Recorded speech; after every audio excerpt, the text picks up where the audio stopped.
My girlfriend and I both attend university, and we live in a relatively old apartment building in the town of St. Cloud, Minnesota. The building was constructed around the 70s, and though it's nice, something about it gives off an extremely eerie feeling, almost a dark, heavy feeling. But since rent is cheap and is close to campus, we moved in anyway. Let me preface and say that we live on the second floor of the building and have neighbors above and below us. We have never met our neighbors, oddly enough, but assume they are just older residents. We are both true believers of the paranormal and have always been curious about it. My girlfriend has never experienced anything paranormal firsthand, but for me, I have seen odd things throughout my life that I can't explain, and this experience happens to be one of them. This story begins as any normal night. We got done moving in and unpacking our things and decided to take a break and relax for the rest of the night. We were watching Netflix and we paused the movie and started to hear a loud banging sound above us, almost as if someone were constantly picking up and dropping heavy things. We look at each other and my girlfriend says, "Maybe someone's moving in upstairs?" We didn't immediately think it was paranormal, so we ignored it. A few days go by and the banging started to happen around the same time it did the first. For some reason we weren't creeped out or anything like that. We just thought this time was the only time that people above us could move in, because maybe they got off work at that time. Later on, the same night, while getting ready for bed, we heard overly loud footsteps as if someone had heavy steel-toed boots and was purposely stomping their feet against the ground. While in bed, we all of a sudden hear a blood-curdling scream coming from a female upstairs. It was so loud, we could have sworn it was from right beside us. So we jolted awake and both had pale looks on our faces. We were terrified. We thought we should call the police, but decided not to. Perhaps it was a movie they were watching, but it was just too loud to be a movie. One morning I was in the bathroom getting ready to go to work, and I hear a faint cry coming from the same female voice, as if she were crying in the bathtub or somewhere near the bathroom since it was right above me. I then hear doors slamming and drawers constantly opening and closing. This sound goes on for another few minutes, and all of a sudden it's dead silent. My girlfriend wasn't around at the time, but she still believed me. No sounds of movement or crying/screaming since then, and it's been silent for a few days now. The next week, my girlfriend and I decide to go to the front desk of the apartment building and tell them about the sounds we'd been hearing in our apartment. The reception lady looks at us confused and begins to hesitantly tell us that nobody has moved into the apartment and that it hasn't had a tenant in over 2 years. Dumbfounded, we ask if anyone could have broken in and caused the sounds, and the lady reassured us that if someone were to break into the apartment, the alarm would go off, alerting local authorities and the building's security. But they never had any alarms go off, nor did we hear any. We can't help but think what's going on there, and we decide to do our own investigation work and do some research at the local library in town. I didn't find anything that mentioned a murder had occurred in or around the area we live in, and to this day I'm still trying to find answers. We do hear the sound on occasion, but knowing that absolutely no one lives up there just creeps us out even more. We don't know what to do and can't break our lease. It's the middle of the semester, and we were too scared to sometimes even step foot in that apartment building. I'm going to tell you about my first boyfriend. He was my first kiss, and also my first abusive relationship. We started dating when I was a preteen. He was super attentive and protective of me from the very beginning. It wasn't until the 5th month when I started noticing the alarms going off in my head. He had taken me on a cute roller skating date, and we had sat down for a bit to take a break when 2 of his friends showed up. At this point, The vibe from him was no longer safe. The smile he had 5 minutes beforehand was replaced with a look of pure hatred. He switched into this odd predator mode and told me to kiss him with tongue in front of his friends. I told him that I was just not ready to do something like that, and especially not in front of other people. He didn't like that answer and pulled my face to his and started forcing his tongue in my mouth. I was a pretty small girl, but luckily, I was able to push him away long enough to start running towards a more populated part of the skate rink. I told him to stay away from me while I waited for my mum to pick me up. I didn't tell my mum what happened because I was in shock and confused. I was young and didn't want to get into trouble for kissing a boy, so I decided to just ignore him until I was able to process everything. A week of successfully avoiding him at school passes when he worked up the nerve to try something again. He found me surrounded by a group of friends and decided to try his luck. I didn't even notice he was there until we were practically bumping elbows. Being that close to him definitely put me on edge, and I nearly defecate myself when he started to speak to me. It was all pointless small talk, until he realized I wasn't in the forgiving mood when his mood shifted like before, and he was just staring at me like I was the most disgusting human on the planet. I was holding one of those old portable CD players when he yanked it out my hand and started trying to shove it in his bag in an attempt to steal it. I yelled at him to give it back and tried prying it from him, which apparently took offense to him because he punched me in the face with enough force to drop me to the ground. I obviously started crying, and we were both sent to the principal's office. His dad was the football coach in that Midwestern community, so he was able to talk the principal into only requiring his son to attend detention once for punishment. We didn't see each other too much after that, and thankfully ended up going to different high schools. Then I run into him at Taco Bell drive-thru my sophomore year. I didn't realize he was the cashier until I was at the window about to pay when we made awkward eye contact. I pretended to not recognize him and hurried with the transaction until I was able to speed away. Unfortunately, he saw our chance meeting as a sign of fate and attempted to send the equivalent of "you up" to my Facebook profile. Unfortunately, I can never unsee his ultra cringy attempt at flirtation. "I think I saw you at Taco Bell today. I was the cashier. You're pretty cute, and I was wondering if you wanted to send some pics." My response was an immediate block, and I made sure to let my sister know about the incident because I just had to tell someone.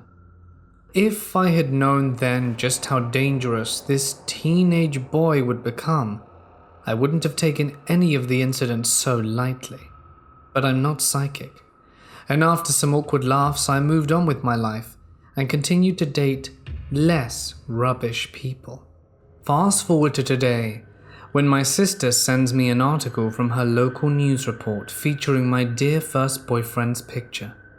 Apparently, he decided to attack someone with a large weapon in the throat at a popular venue when they tried defending a woman he was physically attacking. We dated nearly 10 years ago, but I still can't shake the feeling that I definitely dodged a bullet. It's a strange feeling when you realize that dangerous people are weaving in and out of your life without you even knowing before it's too late sometimes. According to the comments in this article, he had a habit of assaulting the women in his life and had a history with obsessive stalking. I imagine justice will be served swiftly due to the manner of the crimes and overwhelming evidence supporting a case against this psychopath. I hope we never meet again.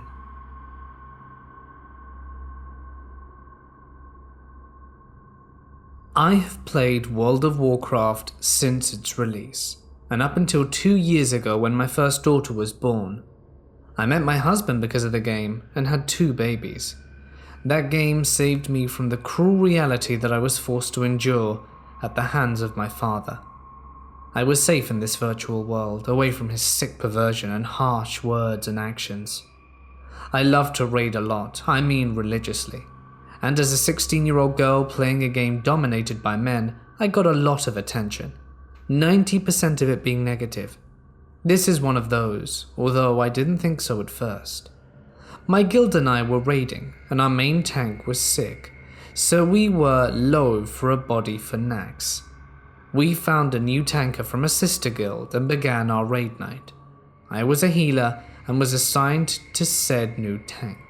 He was super nice, very talkative, and we talked a lot that night, even long after the raid had ended. We even went so far as to exchange MySpace and email. His name in game was Razor, so that's what I always called him. My name in game was Chastity, so that's what he called me. We didn't use real names, and I'm so very glad that never happened. We spoke for ages, and I was thrilled to discover he lived not 25 minutes away. Now, seeing as how I was a 16-year-old girl, I posted way too much information on MySpace. Razor and I spoke for weeks and weeks, and he was so nice and even helped me through a tough breakup. We talked on the phone until the wee hours of the morning, and he listened to me cry and offered kind advice to a very lonely, stupid teenage girl. Keep in mind, he said he was 27 at the time. Looking back at this now, I realize how creepy it was becoming a lot earlier than I noticed it back then. He started flirting, and I must admit I flirted back too. But then he got sexual, and as a 16-year-old girl I lived for attention. Then his emails got slightly violent. One incident in particular I remember was an email he sent where he told me in graphic detail how much he would like to have me. And stupidly, even after reading that, I still spoke to him.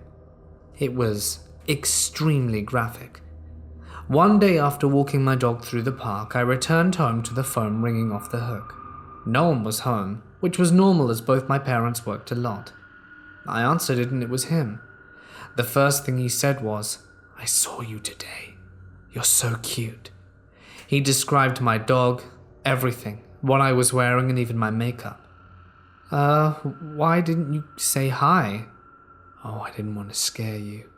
You know me, if you saw me. I have a lot of scars, mostly on my neck." Even back then in my stupidity, I started to get scared. "Yeah, from what?" "From glass." All I remember him next saying was, "Can I come in?" I slammed the phone down, grabbed two of the biggest knives in the kitchen. I grabbed my dog, a 200-pound St. Bernard, and hauled her into my room.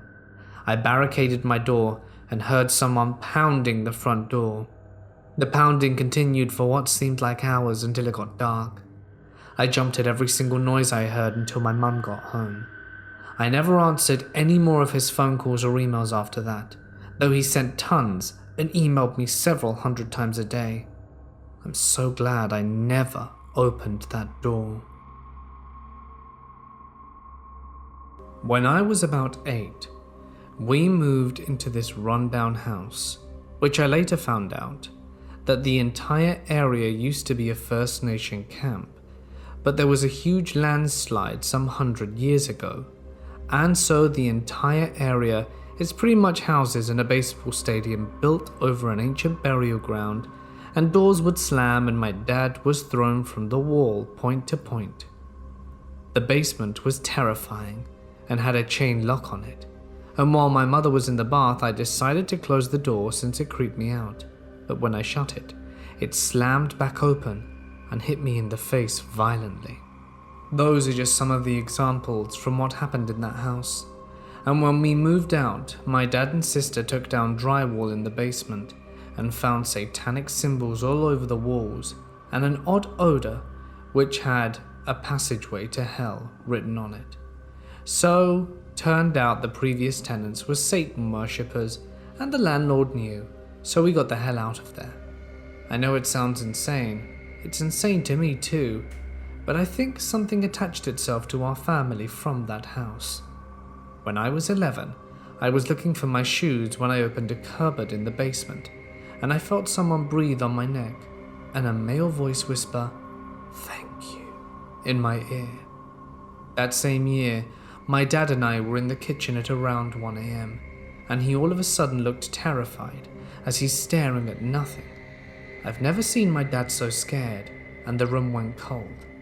I'm not a religious person, but I started praying, that prayer that goes, "Our Father." My dad was turned away from me, and I was mouthing the words so he didn't know what I was saying. But he turned around after a few minutes and said, "I don't know what you said, but you saved us." And he refused to tell me what was there, and to this day refused to talk about what happened. He was crying and shaking, and it's the only time I've ever seen him like that.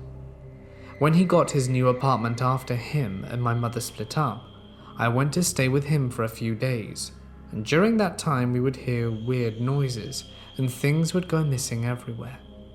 We were sitting in his kitchen facing the stove since we heard a noise, and right in front of our eyes we watched as the salt shakers went flying off the stove. For some reason, nothing paranormal ever happens around my mother, just around myself and my father and older sister. I'm 17 and my sister is 26, and like my mum, my 9-year-old brother has not had a thing happen to him either. On a side note, though my sister saw a psychic who told her that her dead boyfriend was attached to her, along with something else that felt evil, which is why we came to the conclusion that something had followed us from that house. When I was 13, my mother and brother and I moved in with my mum's old friend. Things kept happening, but now that my dad and sister weren't with me, it only happened to me. I was standing in the kitchen home alone when a fork flew across the kitchen and hit the wall.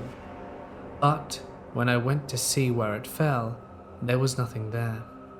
Another time I was laying in bed with what seemed to be sleep paralysis, but something grabbed my ankles and physically started dragging me off my bed. By the time I could move, I was almost completely falling off the bottom of the bed, and I in no way could have moved myself down there as I had zero control over my limbs. When I was 15, we moved into my current house, my mother, brother and I, and things were quiet for a while. Every time we move, it seems like things would calm down before resuming. Honestly, my theory is that every time we move, these entities have to find us again. The first time that something happened in this house, I was standing in the living room and a picture flew across the room and shattered. When my mum and brother are out, someone will play the piano at 3 a.m. And I know for a fact it isn't my cats, since it's usually two-handed melodies that last anywhere from 30 seconds to 2 minutes. Here's the part that confirmed my theory, at least to me, that something had followed us. I was laying in bed not trying to sleep, but I had the lights off and my eyes closed from a headache, when I felt someone breathing on me and heard a voice whisper, "It's mine." But it was the same voice that spoke to me before I was 11. I would recognize it anywhere. I freaked out and placed cups of salt in various places in my room, along with different crystals given to me by my mother, an Aboriginal friend. Now, look, this next part I'm not proud of. I knew I was insanely stupid, but on my part I'm a kid, and kids do dumb things. A while after I heard the voice, I went to a bonfire and was drinking, though only coolers, as at a max, it was around 3, and I was not drunk. So I went to my friend's house to sleep. She is First Nation and communicates with spirits through a Ouija board. Her and my other friends wanted us to use one of them, and I stupidly agreed. It answered us, and I can't remember what exactly was said, but I do remember her asking, "Do you like Allison?" So me, and the board said no, and then yes when asked again. But around this time my chest became very constricted and I found it hard to breathe. I was hyperventilating and crying, and felt like I couldn't get any air into my lungs. They told me I was freezing cold, and my pupils weren't responsive. They ended up calling the ambulance, who ruled it as a panic attack. But the thing is, while I do experience panic attacks, and pretty bad anxiety. My panic attacks are widely different than that, and I was completely calm and not anxious whatsoever. So that leads us to what happened a few days ago, and I'm pretty worried that the Ouija board may cause this to get worse. So ever since I put Salt in my room, nothing paranormal has happened in my bedroom, and so I began to feel safe in here, which I guess I shouldn't have let myself fall into that false security. I was sitting on my bed, my headboard against my window, and I have my blinds closed and a blanket over my headboard so that no one could look into my room, when I heard something tap against the window. I heard it for a few minutes, so I turned around and saw out the window. At first I saw nothing, but then there was something pressed up against the glass in the shape of a head. My light was on, so I couldn't make out any features, but it seemed as though they were wearing a hood, and that it was hiding its face from me. I thought it was someone trying to break in, so I started screaming, and we called 911. The police came and brought us outside to show us that there were no footprints in the snow whatsoever. Not to mention my window is too high for someone to be face level with without a ladder or chair. So what else could it be other than paranormal? I know what I saw. I stared this thing down for at least 10 to 15 seconds as I was frozen with fear. My mum called her First Nation friend who was going to come and smudge our house in a few days for us. But other than that, I don't know what else to do. I'm terrified, looking over my shoulder constantly and having to look out my window to make sure nothing else happens out there. If anyone has any advice or idea of what is happening, please help. I know this sounds crazy, but it's the truth. This happened when I was young. My best friend and I were both obsessed with Pokemon Gold and Silver. We would spend our weekends at each other's houses battling and trading all day until we were called home or got mad at each other after a particularly rage-filled battle. Our neighborhood was pretty small, and the two streets connecting our houses created an L shape, with her house at the top corner of the L and mine at the bottom right. Her street led downhill to my street, and my street was flat. This will come back to play later. It was a mobile park home, and at the time it was safe for kids to walk through the neighborhood alone. But since then, it's gotten bad. This particular afternoon, I was walking back to my house with my pink Game Boy Color and link cable in hand, probably really stoked to get back home and continue playing. I didn't even notice a man crossing the street and walking quickly in my direction. Thinking back, this guy was probably in his late/early 20s. And at the time, though being a little girl who was small for her age, I remember thinking that he was a grown adult and that maybe my dad's age, and I was raised to always respect people older than me, so I stopped to smile at him. He smiled really sweetly at me, and when he was standing in front of me, he said, "I really like your headband. You look like that girl from that movie." Now, for reference, when I was in elementary school, I looked like the splitting image of Matilda, but with glasses. I always wore these 90s headbands and bangs. I secretly loved being compared to her because I really liked that movie.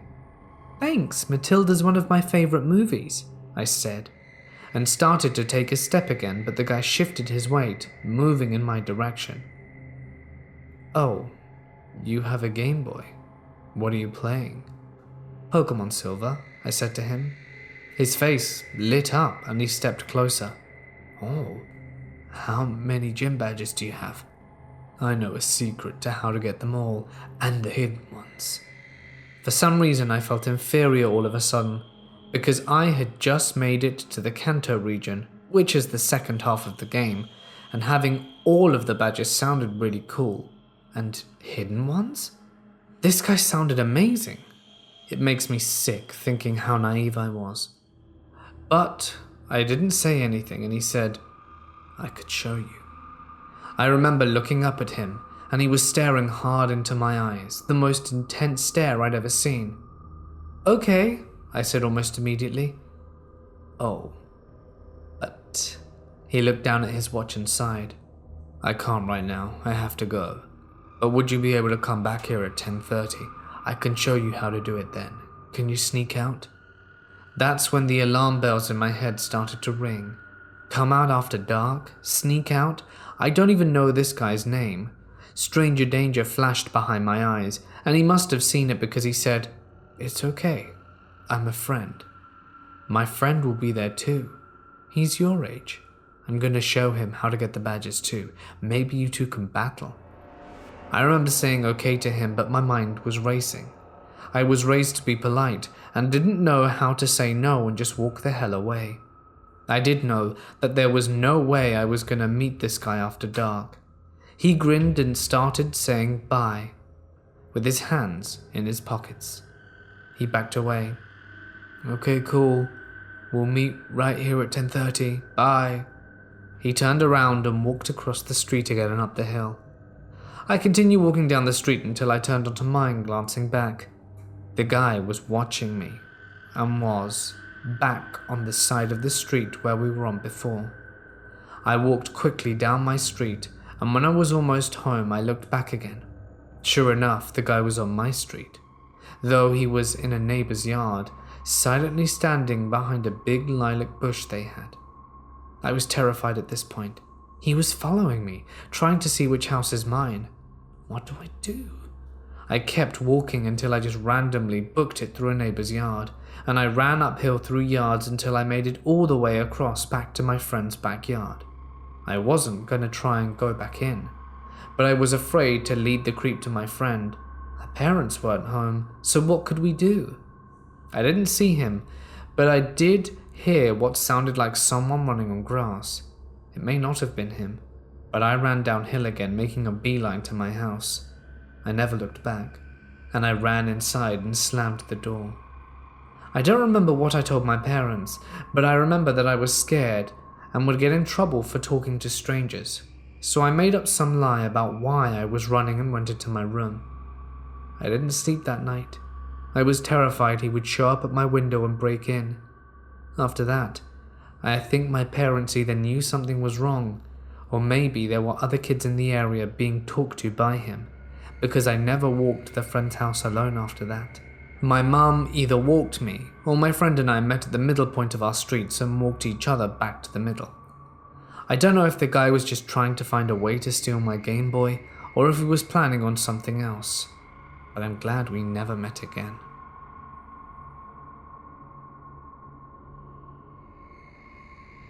So, some context. I have never really been in a long-term relationship. I've dated a girl a bit, but I haven't dated a guy, and I've never slept with either. Like anyone else my age, a 20-year-old female might do, I started swiping on Tinder to try and put myself out there. I like to think I'm not naive and pretty intuitive about people, but I wasn't perceptive about this guy at all. Jake and I swiped and matched each other 2 days ago. Jake's first message was telling me that he wanted to meet me and my dog, and he thought we were both cute. Liking his directness, I said we should meet up. The night the first red flag waved was when I didn't answer him back immediately, and he messaged me, asking if he was detecting negativity. Chalking it up to nervousness, I apologized and explained why I didn't answer, and all was good. Then we planned to meet up last night at the bar. Flag number 2 was when I arrived at the bar. It's important to note, in this state I live in, any place selling liquor can't let anyone under 21 in. I didn't know this, and had been reassured by Jake that I could get in no problem. Of course this wasn't true. Luckily, seeing my birthday was just in a week, the bouncer let me in anyway, and within minutes Jake was at the bar too. Meeting this guy, he seemed normal. Red leather jacket, chucks, typical normal dude. He orders me a gin and tonic and one for himself, and we settle in and talk. He tells me about his life. He's rich, and his family and I do the same. We play pool at one point, so I put down my drink, and this is when things start to get a little bit blurry. I can't remember most of our conversation up until we happened to get back to my place. I remember us leaving, getting into his car, and us getting near to my place. You have to understand I don't drink much, but But one drink does not get me drunk. I don't do hangovers, and I barely ever brown out. I never black out. This is important to note. Once in my town, we decide to go to a nearby market to pick up food. As we are there, red flag 3 occurs. Seeing someone I thought I knew, I told Jake I was going to say hi.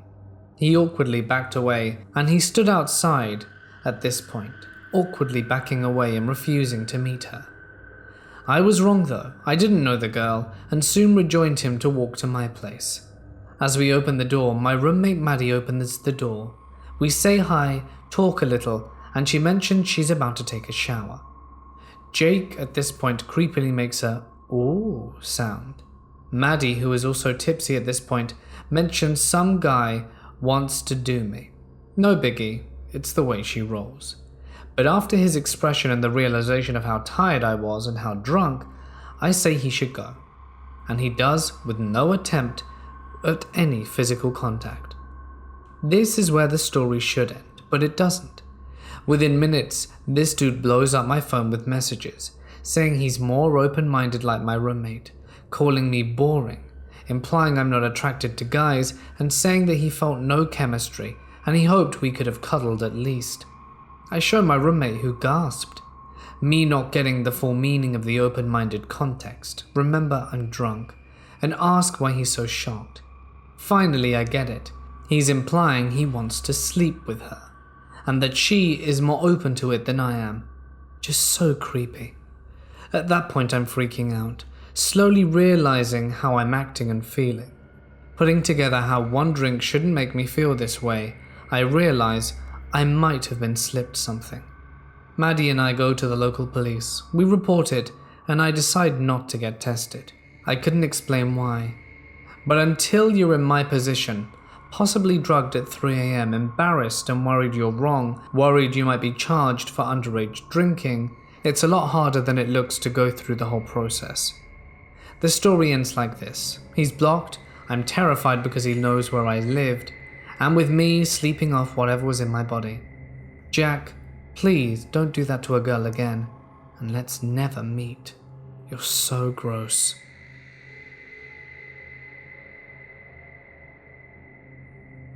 I take the bus to my work, and the bus drops me off about 15 minutes walking distance. I play Pokemon Go, and intended to walk to some of the Pokestops that are on the way to my work. I got off the bus, and a couple of people get off as well, including this one older man who's about 65. I started walking on autopilot to the sidewalk next to the road, but then remembered the Pokestops and pivoted around and switched my direction by 90 degrees. This old man who had been walking behind me got in the same direction that I was in, and noticed that I started going the other way, and immediately changed his direction as well, and started following behind me. I turned into the small strip mall that hosted the Pokestops. I wanted to go and see the first one, so I walk up to it and stop and chill for a few minutes, collecting stuff from the stop and catching a couple of people that had popped up. He passed me, acting like he was going about his business, but then stops in front of a store 30 feet away from where I was standing and begins looking at the window. Keep in mind, all of these stores are closed at this point. It's 6 a.m. He has no phone in hand, so I know he's not playing the game either, and he keeps glancing back at me as I keep my eye on him.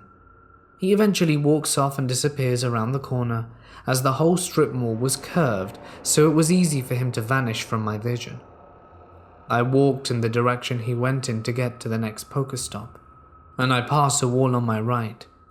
As I pass the wall, he sees me and starts following me again. I'm pretty weirded out at this point. I don't stop at any more Pokestops and just keep walking to collect the items from them as I pass. All the while he's following behind me, and I was worried that I was just being overly paranoid and decide to test to see whether he's following me or not. I stop at the last stop at the mall and dilly-dally on my phone for a few, and then he does the same thing where he waits for me and starts following me again as I pass. I give him a dirty look when I look behind me, and then speed walk to an office complex that was across the street from my job, as I didn't want him to know where I worked. I sat down at these secluded benches they have in front of them, where a Pokestop was at. I never saw him again after that, but when I get off the bus tomorrow, I'm definitely going to be filming if he does it again. What should I do if he repeats this? All I know is that I don't want to meet me again.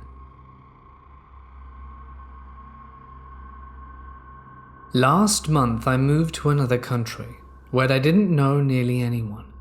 Due to that, I spent a lot of time alone and got bored. Although I didn't and don't like the concept of Tinder, I decided to create an account to meet people, and spent hours swiping left and right and having brief conversations with my matches. However, most of them were men that wanted to see me on that same day, which scared me a bit.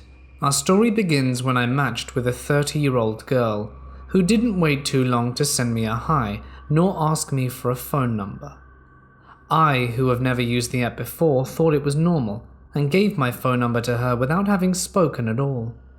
That was my first mistake. At first, everything seemed normal. The girl was called Diana and sent me voice notes. We spoke briefly and in a superficial way about ourselves. She seemed very interested in talking to me, since on several occasions she would double text me when I didn't answer quickly. And I'm not gonna lie, I found that curious. However, I paid it no mind. The second day of speaking to her, she asked me to meet her somewhere. And even though our conversations had been very superficial, I agreed, and we set a place in an hour. But before we met, I regretted it. I deleted Tinder, messaged her an apology, and that was where things got weird. She let me know it was fine, but a few minutes later sent me several messages and deleted them within a second so I couldn't read them. A few hours later, she tried video calling me. I didn't answer and told her I was busy. In despite to that, she called me again, and I kept saying I was busy, but she didn't stop until about 2 a.m. By that time, she was either drunk, and I blocked her. She called me twice at 2 a.m. By that time, I was out and drunk and blocked her. I felt a little bad about it, but come on, I'm a woman in her early 20s living in a foreign country. So at the same time, I felt relief that it was over. Except that it wasn't. I wake up to a hello from an unknown number, which profile picture in WhatsApp was one of an old man. I asked him who he was, and in less than a minute received a reply saying it's Diana, that it's her dad's number. Why did I block her, and if I annoyed her? In spite of how bizarre that was, I tried to emphasize with her and answered with truth, and she told me it was fine, and I blocked her dad's number. In less than 2 hours, I got another message from another unknown number. It was Diana again, asking why I kept blocking her and that she needed to talk to me. At this point, it was no longer funny. I told her I'm not interested in talking to her, and she literally says, "I need to tell you something. There's a girl who's harassing me. She does black magic." I repeated that I'm not interested, and she goes on like, "You don't believe me, don't you?" And I block her again for a third time. I don't really know if this was some kind of strange joke, but I think I can say that my first experience using Tinder was tragic. I wonder if it's always this way, though I've never really thought about downloading it again. At least I know that next time I shouldn't share my phone number with someone I haven't spoken to. Let's hope for the best. I never meet you, Diana. This period of my life started out as something very positive, but quickly spiraled into one of the darkest periods of my life, and the whole thing just feels like a blur in my memory. I started dating this girl that loved the show Paranormal. She had a pentagram tattoo on her, but she didn't even know what a pentagram was when I met her. It was essentially a symbol from the show that looked very similar to a pentagram. Things were great at first. I got a job at a warehouse working the night shift, and shortly after, I was able to get a cheap 3-bedroom in the city. I loved the apartment, and I loved her. Our relationship was great at first, so I get the rental agreement signed and we move in. I have 2 beagles, and I had just brought in their little dishes that they eat and drink out of, and I set them down on the kitchen table, and immediately the damn thing flies off the table before my very eyes. I didn't know what to make of it, so I just let it go. It freaked us out, but her more than me, because honestly I didn't really believe in ghosts until I lived here. I knew strange things could happen, but I just thought there must be some other explanation. The first major incident I can think of involved a brand new towel cabinet in the bathroom. I had just washed about 10 towels and put them in said cabinet. Now mind you, this cabinet smelled like fresh wood, and my towels smelled like fresh laundry. Well, the next day, that cabinet was saturated with the smell of death or rot. It freaked us out, but again, I wasn't jumping to conclusions, and anything could have been the cause of the smell. The smell was isolated to the cabinet. I seeped in my towels and re-washed them. The smell was gone the next day. Seems to me like an animal died in the wall, and the smell wouldn't go away. At this point, we had heard the place is haunted from the upstairs neighbor. Apparently, a 7-foot-tall shadow man in a hat had been seen. Neighbor's friends saw it and would not come down to the house due to fear anymore. Whatever this entity was, it seemed to have a sort of obsession with my dogs, and the dog's bowl in particular. So I'm at work, it's about 3 a.m, and I'm in receipt of a frantic phone call from my girlfriend. She didn't work and just stayed home all day and night, so she experienced most of this. She was in tears, and so scared she could barely get the words out.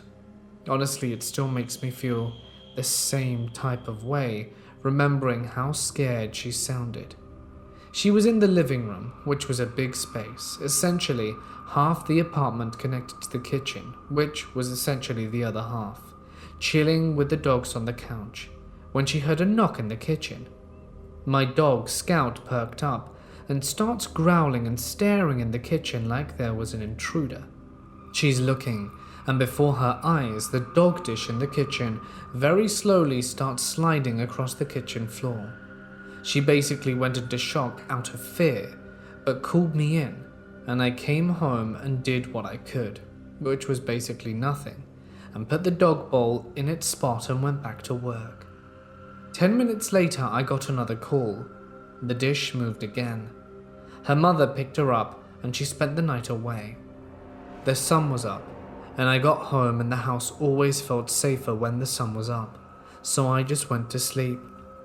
The front patio light started going on and off by itself. It was creepy, but again, nothing too crazy. My one dog seemed to never see the entity, but my other dog would always have this terrified expression on her face and would behave as if another person were in the house. The upstairs neighbor was going through the attic and found some weird-ass note in the prior tenant's belongings that said, "Madark is God." I googled Madark, and it turns out that it was some ancient Babylonian god. I bring up to the landlady that the place is haunted, and she confirms it. Cool, thanks for telling me that after I moved in. Shortly after, my ex starts hearing disembodied voices, a man whispering in her ear from directly behind her when she was in the bathroom. My voice calling to her when I'm asleep rooms away, and footsteps around the house. Tables flipping over in the living room in the middle of the night, causing me to storm out my bedroom ready to whoop some burglar to find nothing but an overturned table. Whatever this thing was, it was horribly negative. This wasn't just some haunting where a ghost is doing random things. It had a mind, and it seemed to be doing things that caused stress and negativity to take hold on my relationship. When things were good at home, the paranormal activity would rack it up, and then when things got bad for us, it would go dormant. It felt like it always had to keep everyone in the house at each other's throats. When I first moved in there, a moment didn't pass where it didn't feel like some unseen person was staring at me hard. I just always got that sensation, and it was unnerving. So then the nightmares and scratches started for me, every single night. I would have horrible, horrible night terrors, violent dreams filled with people I loved dying and people in general being hurt. I would wake up with long red scratches all over my body and would constantly wake up pouring sweat and calling out because the dreams were so intense. I honestly can't remember the last time I had a nightmare before I moved into this place, and thankfully, now that I have moved out, the nightmares have stopped. Fast forward a little bit, and I have a meeting for work that I can't miss. I plan to leave an hour earlier just to be safe, except my keys had vanished. I look for them, and it starts to get closer to start shift and I'm panicking. I never lose my keys, and at this point, I'm ripping the place apart, ripped the cushions off the couch and can't find them. I left the place a bit of a mess and got the neighbor to drive me to work. She picked up the cushions, put them back and went to the bathroom, heard a bang, and went out to see my keys neatly placed in the center of the couch cushion, which she had just put back. It was unreal. This told me this thing was calculating, and at this point I knew it was actually trying to harm me. If I didn't make it to work, I would have lost my job, and it somehow chose this one day of all to do this. Unreal. Now I want to mention this because it fits the whole trend of the house attracting and fueling negative energy. The upstairs neighbor was this chick.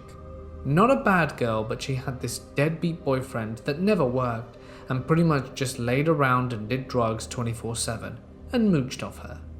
Years ago, this guy had ended someone's life over the last hit of acid. It was ruled manslaughter and he served his time and was released. And a week after we moved in, my girlfriend caught him peeping through our window at her. Creep. So come to find out that my neighbor on his left, his family owned the house he was in, the house we were in, and the house to the right. Apparently all three of them were haunted. So to make a long story short, my relationship spiraled out of control. She left me, it had become toxic, and was for the best, and I don't blame her for anything. I have to accept that I messed things up, but that house added that last bit of stress on top of real life stress that pushed it all over the edge. I believe the entity fueled the flames when things were good, and would go dormant when things were bad. There really is a lot more to tell you about that place, but in all, it certainly wasn't a good place to live. It was Friday night. My weekend had just begun. I was on Xbox Live and playing Overwatch and eating now cold pizza, like lots of my friends were. I was kicking considerable ass more than I usually would at this game, and was on fire. For non-Overwatch players, that basically means you're doing really good. At around 2 AM, I decided to step up my game and go into competitive mode. I got into a match at King's Row, and I was playing Pharaoh on defense. I got a 15-player kill streak, but noticed 5 of these kills were on the same guy, a Bastion. I remember his username. The match goes on for another minute, and then I get an invite to a party. The gamer tag was the same as the Bastion I had killed for the 6th time. I wasn't in a party, since all my friends had called it a night, except for me at that point. I decide that whatever he wanted to say could be interesting, so I added him. Now I usually expect some kids a few years younger than me to be talking slack, but to my surprise it was a grown man on the other end. More to my surprise, he sounded in his 30s rather than close to my age, and he had a thick Spanish accent. Immediately this guy starts cussing me out. I can't lie when I say I half expected this to happen when I got a party invite. Now, I have the mentality that when you're a jerk to me, I'll return the favor, and replied with the classic, "Oh, you mad, bro?" The guy doesn't acknowledge what I say. Instead, he starts raging on me and saying how he's going to do terrible things to my entire family. Some of the things he said sort of shocked me, but I was just like, "Bro, take a chill pill." "No, I don't want," and then he stopped. I noticed why.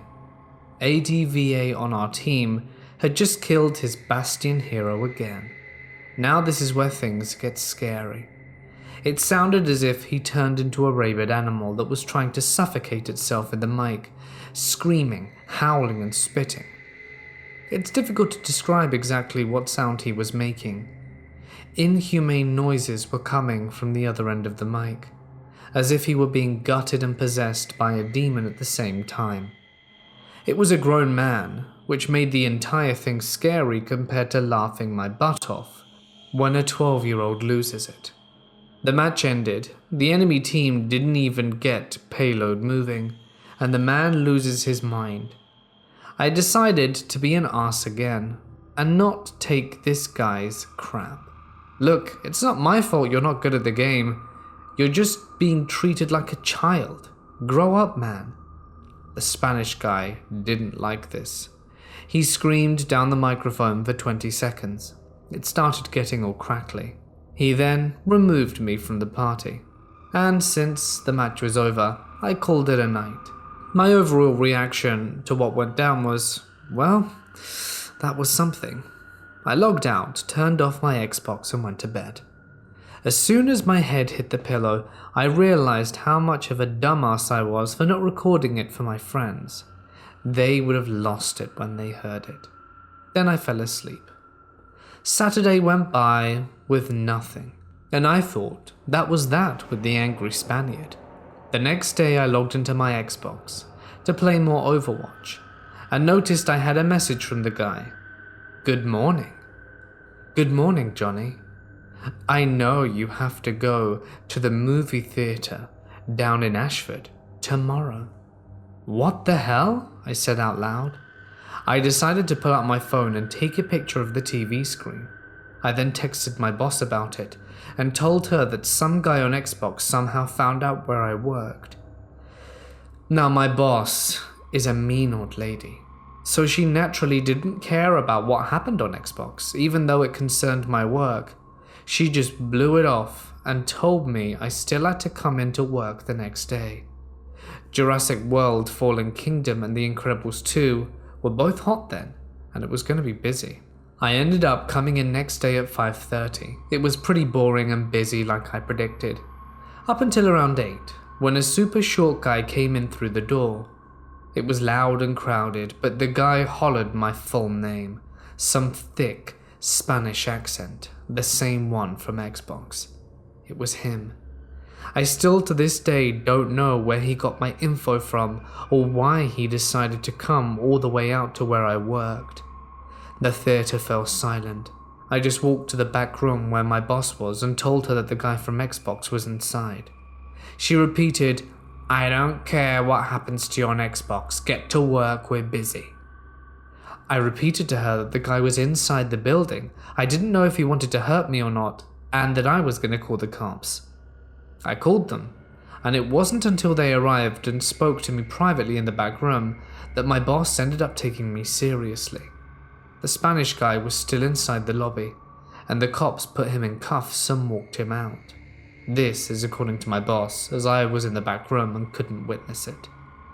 I still haven't heard anything from them, and I still don't know how he found my information or why he came all the way to where I worked, and I still don't know what he planned to do to me. Either way, I'm still a bit shaken up over it. I don't know if he knows my home address or not, and I'm pretty much on guard 24/7. Either way, I own 2 dogs that can scare anyone off, but I'm still pretty terrified of this guy. I contacted my police department a little later and heard they had taken the guy on Monday, so I have the satisfaction knowing that he didn't get away. They're still being stingy on the info and won't even tell me his name because of all the security garbage. I'm waiting for a full report on this guy. They promised they would give me one soon. I don't know how long it's gonna be, but I'm just gonna try and not focus on that guy for now. So insane, pissed off guy from Xbox Live that stalks teenagers and visits them, I hope I never have to meet you again. Up until junior year of high school, I flew mostly under the social radar and stuck to my status as a nerd girl. But when I was 15, I joined varsity cheer. My school's cheerleaders weren't popular by definition, but everyone kind of knew who they were because we were on the announcements, performed at pep rallies, and generally engaged with the students a lot. I made a lot of friends that year, and some of them happened to be the cool kids. For a while, I thought this was my long-awaited karma payoff for the years of bullying I'd suffered at their hands. I even developed a crush on one of them, a crush which the junior cheer captain volunteered herself to help me pursue. Homecoming is a big deal where I'm from, and I began to fantasize about my crush asking me to go with him. I'd heard rumors he was planning a dramatic proposal as homecoming season approached. I'd become more and more sure I would be his date, and the junior cheer captain who was close with him kept dropping hints that I was right. One day at practice, she asked me what my favorite candy was, and I knew it would be so my crush would know what to give me. You can imagine my surprise when, after an exhausting theatre rehearsal, I walked into the parking lot and was confronted by a guy I hardly spoken to asking me to be his date. My theatre friends all applauded, assuming I was overjoyed. I saw both my parents in the parking lot recording the whole surprise, but most importantly, the cool kids I'd recently befriended were standing right there behind him, egging him on. I didn't understand why, because he wasn't popular at all. In fact, he was known to be kind of a creep. The junior cheer captain was laughing, encouraging him to give me the box of my favorite candy he was holding. She definitely orchestrated the whole thing. I didn't really know the guy, but I didn't want to humiliate him in front of the coolest kids in school, so I faked a smile and rolled with it, and promised myself I'd deny him later in private so he wouldn't be embarrassed. Afterwards, when my parents excitedly asked me how I felt about the ordeal, I explained how uncomfortable it made me. I said that I got super creepy vibes from the guy. That didn't fly with my parents. My mother accused me of having expectations too high, and my father demanded to know, not for the first time, if I was secretly a lesbian. I had never had a boyfriend or shown much interest in dating. To make his case stronger, I'd just become best friends with the only openly gay girl our school had ever seen. Long story short, I knew that if I shut down my date, I'd effectively declare war on my parents. However, I played my dad's protective instinct against him and persuaded him to let me friend zone my date. After all, he knows how high school boys can think, right? I texted my date that night and explained that I only saw us as friends, but would still be happy to go to homecoming with him. He was very polite about it, although I could tell he was interested in me romantically. It seemed we'd reached a deal until the next day at school, when one of my cheerleader friends referred to my date as my boyfriend. I corrected her and told her we're just going to homecoming as friends. She seemed confused and told me my date was telling anyone who would listen that I was his girlfriend. A few more of my friends approached me with similar comments, and I confronted my date about them. He denied all involvement and suggested it was just a rumor. I reminded him that we were just friends, and I had zero romantic interest in him. He said he understood. I got a call from the junior cheer captain. She pretended to be sweet and conspiratorial, but I was still annoyed that she'd led me to believe my crush would ask me to homecoming. She began her attempt to persuade me that I was wrong to friend-zone my date. She said that she'd spent many afternoons planning his proposal with him, and she knew he was kind of creepy from afar, but was sweet and caring underneath it all. I said, if he was such a catch, she should date him. Annoyed, she dropped the sweet act. She told me I had to date him, because he'd liked me so much and he'd gone to so much trouble to ask me for homecoming. I had to give him a chance, because he had gone out on a limb for me. I told her she was wrong. I didn't have to do anything, and I didn't want to, and I owed him nothing. I ended up hanging up on her soon after, but that was just the beginning. Starting the next Monday, he would corner me in the hallway and give me a rose held in his teeth. He usually did so between my 6th and 7th period, when my path through the hall crossed his. I was deeply uncomfortable with this and told him so, but he wouldn't stop. I took different routes to escape him, but the junior cheer captain and her posse made a point of tracking me down so that he could find me everywhere. Every time he did this, everyone in the area would treat it as a sweet romantic gesture, despite my obvious discomfort. Wouldn't any girl be lucky to have a boy so devoted to give her a rose every day? He was still telling everyone I was his girlfriend. The final straw for me was when he walked into a class he wasn't in to find me and give me my daily rose. My teacher, who was friends with the junior cheer captain, let this happen. For weeks afterwards, she would ask me about my date every day. When he came in, I told him to get out and leave me alone. His feelings were clearly hurt, and he left, looking like a kicked puppy. My classmates had started calling me a cold, hard so-and-so. It didn't matter what I had to say about him. I was an ice queen refusing his sweet advances. Everyone in the school had decided that I was in love with him, and nobody cared what I had to say about it. My crush, who was part of the popular group, joined the junior cheer captain in persuading me to return my date's feelings. At every event where the cheerleaders were present, my date would push his way in front of the crowd and would go to great lengths to get my attention. At football games, he would have a flag in the student section so I'd look at him where we were cheering. The other girls would make comments on how endearing he was when he waited in the parking lot by our bus back to the school, just to hug me and tell me how great I did. I didn't know what else to do other than let it happen. I had only recently ascended to a position of visibility. If I conflicted too hard with the cool kids who were so dead set on setting me up with this guy, I could be an outsider all over again. I just kept ranting to my real friends about how creepy he was and publicly let him do what he wanted. It would all blow over. My school had a 15-second attention span, so some scandal had to one-up me sooner or later. The truth emerged, as usual, in the locker room. It turns out the junior cheer captain had been telling him during their afternoons together that I was into him. He'd come to her for help announcing his crush on me. And she'd gone a step further and convinced him I felt the same, despite the fact I didn't even know his name. She'd lied to him for weeks prior to the homecoming proposal, and when I told her that she was wrong, she didn't care. She told me I should be grateful because everyone was starting to think I was gay. My best friend, the lesbian who was starting a gay revolution, and I inspired and spread a rumor that we were dating. After all, everyone already thought I was gay, right? But my date wasn't fazed. In fact, he told everyone that he'd just turned me straight again. What? 3 weeks after he asked me, it was finally homecoming night. Thanks to cheer obligations and a complete coincidence involving a switched backpack that left me without my dress, I ended up only attending the dance for half an hour.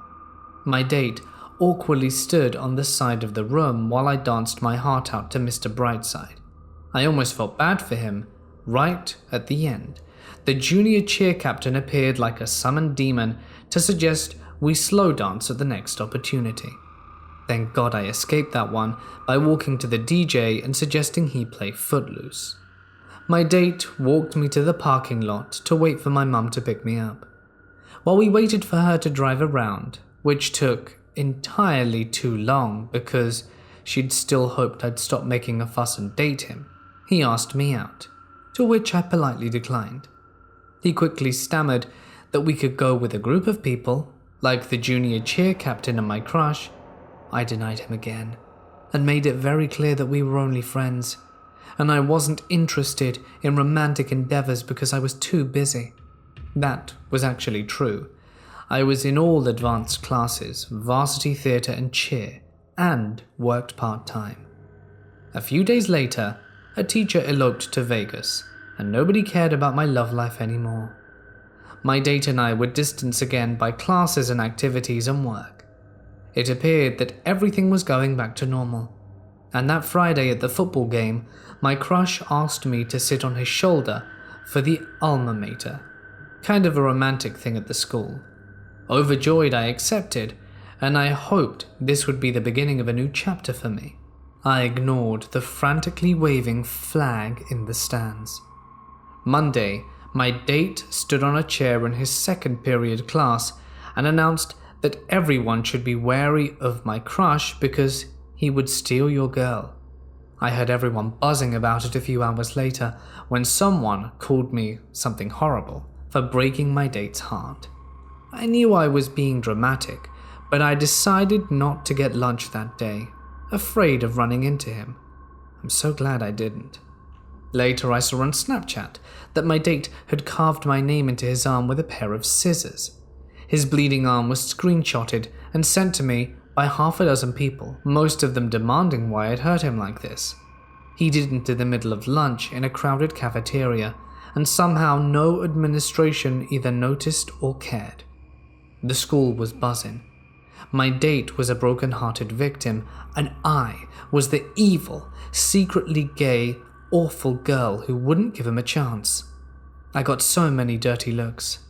By fifth period, I was just ready to walk out, but my good girl instincts kicked in, and I decided to tough it out for 2 more hours. Around that time, I got a panicked text from one of my cheer friends. While she'd initially been insistent that I date the creepy guy, she'd apparently changed her mind after the lunch incident earlier. She told me that my date, who was in her 5th period class, was going off the rails. He had started out saying that he wanted to end his own life because I wouldn't love him, and this had escalated to saying that he would end my crush for lying to me and stealing me away. Finally, he started talking about how he knew where I lived. My parents had initially given him my address when he initially wanted to ask me to the dance at my house, and he would make me pay for wrongdoing him. I knew that after 6th period, our paths would cross the hall.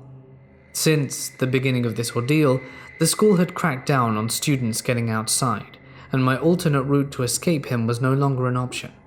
My class was at the far end of the hall with nowhere to go in this central hub, and he would be coming from the other end of the hallway towards mine. I was stuck up a chimney, basically. Desperate, I messaged the junior cheer captain to finish what she started, and tell him that I was not interested, had never been interested in him at all, and she'd made this mess, and I would make sure she had to clean it up. She said she'd go to the counselor, but she didn't know what else to do, as this was now way beyond her control. For the first time, and only time, I skipped class. I hid out in the theatre hall and waited for 7th period.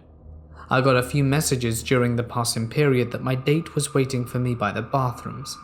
There was a little alcove right where you can't see people coming around the corner, and the thought of him hiding there and waiting for me to walk by alone horrified me. Right before 7th period began, a few of my classmates burst in, cackling and proclaiming that my date was coming down the hall to finish the life of my crush. They thought this was hilarious. Judging by the look on my crush's face, this wasn't a joke to him anymore. Our teachers brushed it off as typical theatre drama, pun fully intended. And I watched the clock and tried not to cry, knowing that by the time the bell rang, my date would be outside, waiting for me and my crush to emerge. That day ended up being a work day, so my crush and I were able to escape the classroom and hide outside elsewhere in the theatre hall to get away from him. He opted for the black box theatre, and I went for the lighting closet. Obviously, I didn't witness what happened, but my best friend filled me in afterwards. Allegedly, my date had turned up 3 minutes before the bell rang and stood outside the classroom where we couldn't see him. When we opened the door, he told everyone standing around that he was ready to have a fight with my crush, and apparently, he had a weapon. We didn't know if this was true or not, but the idea that he might terrified me. His arm was wrapped in paper towels that he was bleeding through. My best friend told him my crush and I were gone, but he didn't believe her, and he stood outside for 25 minutes until the administrators began walking through to make sure no one was still in the school who shouldn't be. My date wasn't in theatre, so he wasn't allowed to stick around. That night, I messaged him, Not only would I never date him, but could no longer even see a friendship between us. I sent him a number to a hotline and told him to get help. Finally, I told him he needed to learn what no meant, and I never wanted to speak to him again. He responded that he was sorry and asked if there was anything he could do to fix this. I told him no. I don't think he learned the meaning of the word after all, because the same pattern repeated itself a few months later down the line on Valentine's Day, and the next year at homecoming, senior year Valentine's Day, and prom. But these are other stories. I've since graduated and gone off to college hundreds of miles away from him. My family back home moved from the address my parents gave him, and contrary to popular belief, I'm not gay. My crush, on the other hand, came out a few months later, and we were friends for the rest of high school. I'm working on handling romantic endeavors in a healthy way, but he got in my head. He was the first person to ever show an interest in me. Ironically, the last time I saw him was my first and only homecoming game after graduating. But this time, I had true friends to defend me when he predictably tried to pull some weird stuff. The worst part looking back was somehow being at fault for everything. To this day, people from my high school reference the whole ordeal as that time you wouldn't date that poor shy kid. I can't even appreciate red roses anymore. I was playing Pokemon Go last night during an event, and like an idiot, I walked into a park by myself in the dark. There were a few late night dog walkers and people around there when I arrived, so I thought it was fine. But by the time I got all the Pokemon in the area, everyone that was around there had left, and I was all alone in the dark. So it was about then when I was like, okay, something's gonna happen to me out here. It's time to leave. And boy am I glad I did. As I get about halfway down the driveway, a car passed at full speed, turns around at the dead end of the park, and then drives back past me. I was a little spooked because I was very aware of how easy a victim I am right now, but maybe they were just lost. As I continue walking and catching things, while I walk, the car drives past me 3 more times. There's nothing down this road except the car park and myself. So now I'm thoroughly spooked. The 4th and 5th time they drive past, they slow down right next to me and then zoom off again around a corner.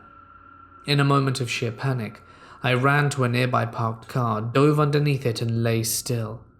Lo and behold, the car comes back around and slows down in the spot where I was before. A car door opens, and a guy gets out, walks around for a bit and then swears, gets back into his car, and then drives away faster than before. I laid under that car for ages before I ran home via a well-lit road. Although I've definitely learnt not to wander around by myself at night anymore, I have no idea who the creepy guy was in the car, and I'd rather never find out. Let me start by stating I'm a 24-year-old female and downloaded Tinder to see what it was all about. I didn't put too much into it though. I never took it seriously. I never take much seriously. Most of the things I do are for a laugh. I think I tend to forget that the internet is not a game and that there are real-life people behind that screen. I get on the bus back home after a long day of running errands. I sit down and from the corner of my eye, notice a heavy-set man staring at me. I'm used to being stared at, so I ignore him. Also note, my Tinder account has been officially terminated months ago. I sneeze, he says bless you, and I say thank you. He was a heavy-set guy with full hair, green eyes, and an olive complexion. He then hands me a tissue. It's clean, don't worry. And then he gives me a piece of gum, 5 gum to be exact. I say thank you and throw it in my backpack. 1 mile, he says. Based on how he speaks, I think he might be a little on the special side. His voice was slow and low. Huh? 1 mile. That was on your Tinder. It said you were 1 mile away. I recognize you. We spoke for a bit. Then you stopped chatting. He then gives me one of those chocolate balls that are wrapped in all fancy like red. I then nervously giggled and told him I deleted my account. To be honest, I didn't even remember chatting with him. I would just swipe right on any and everybody. He asked me repeatedly for my number, and I gave it to him because I'm really bad at rejecting people in person. He immediately called me to confirm it was my number, and at this point I got off at a different bus stop, close to home but not too close, and walked home. I threw away his candies, blocked his number, and I really hope it was just a coincidence, and that he wasn't trying to find me.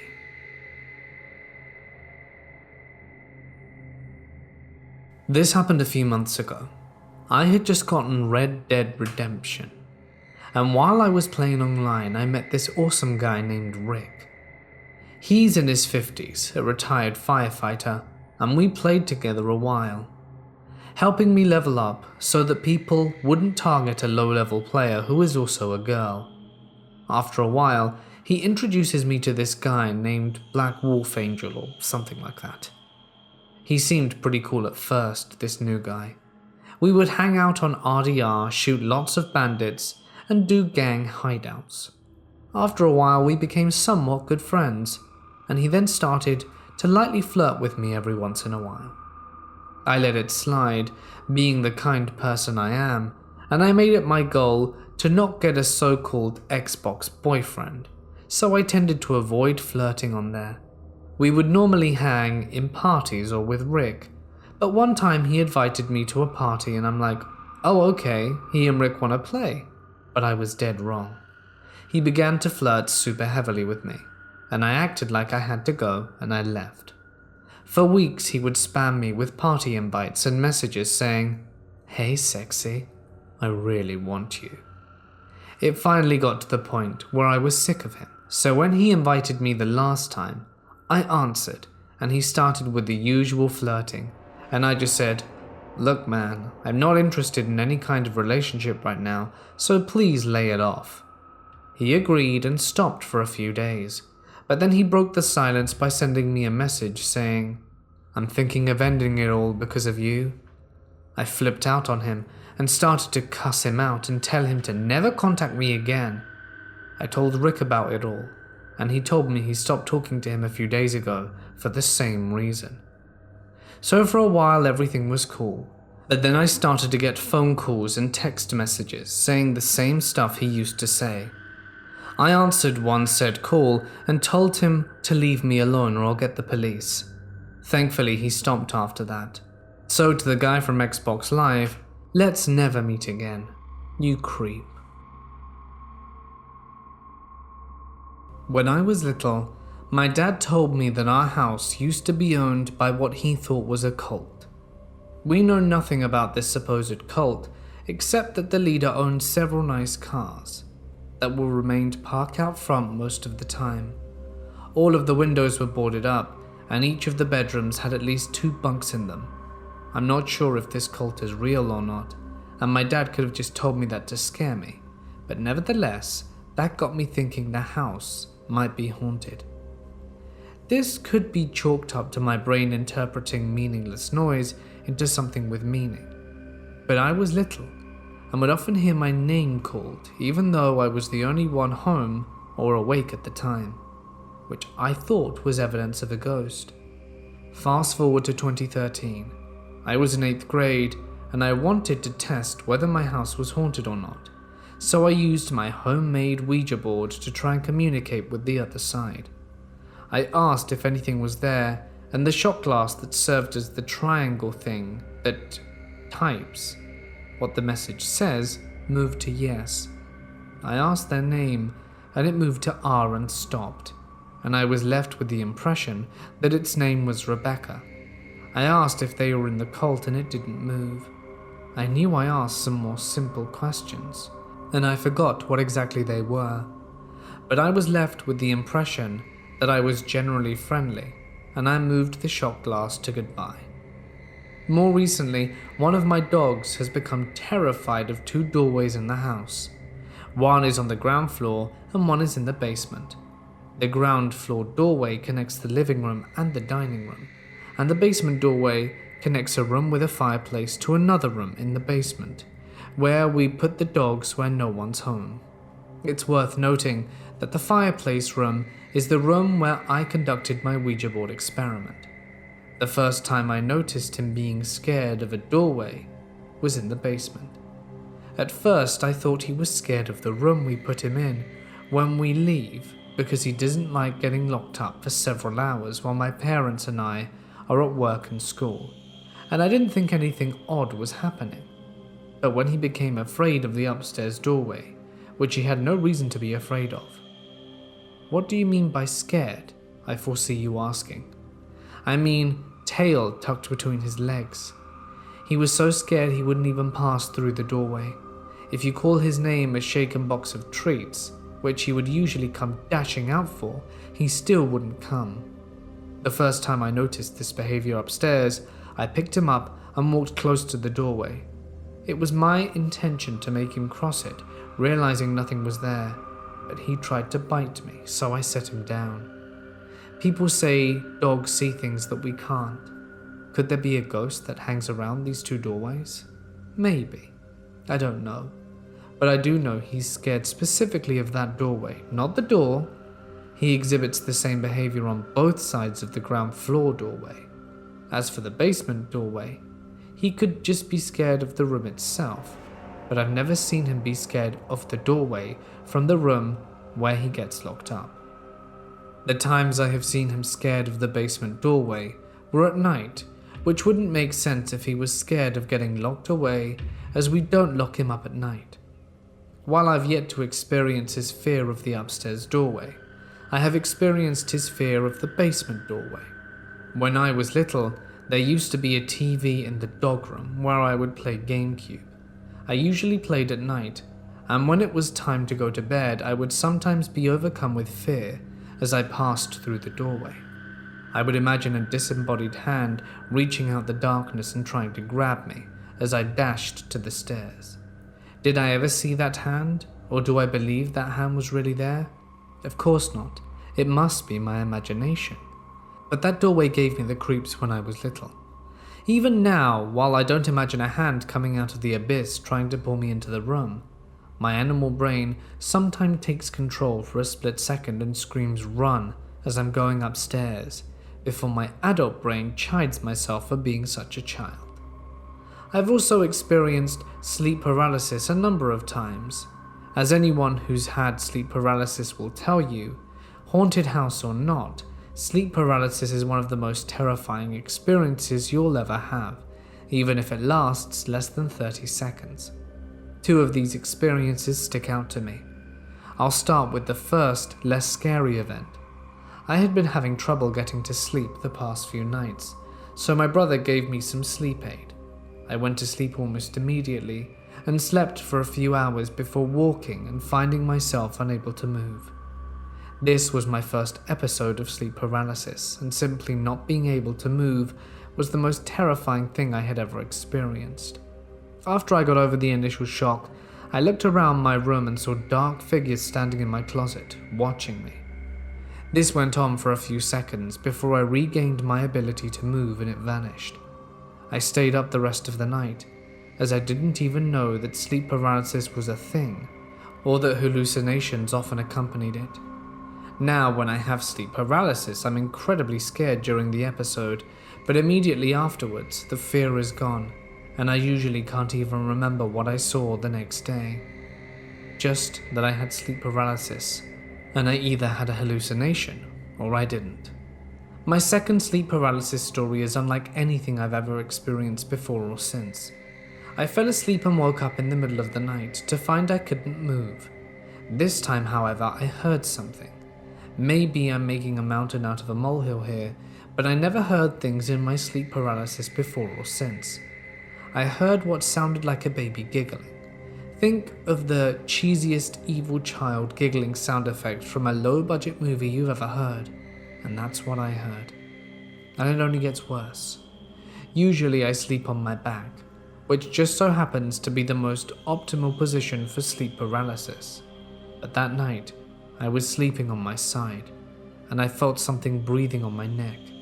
just like hearing things. I had never felt something during one of my episodes that wasn't actually there.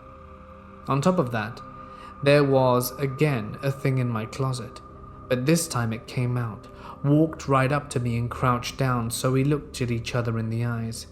Then I regained control of my body, and it disappeared. And that's all I have worth sharing. I've always been a skeptic of the paranormal, and though it's always interested me, I've never believed in it, even though my own experiences could be easily debunked. The Ouija board stuff could be idiomotor response. Animals behave irrationally trying to understand why they do things, and it's often fruitless. And my sleep paralysis experience could just be my imagination. I'm not sure you'll believe this is evidence of the paranormal or not, but I've always wanted to share some of my experience of the strange. I hope you appreciated my story.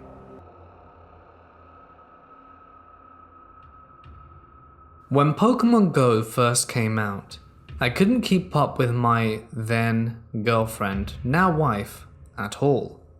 I'd spend hours walking around town, and somehow she'd always managed to outlevel me.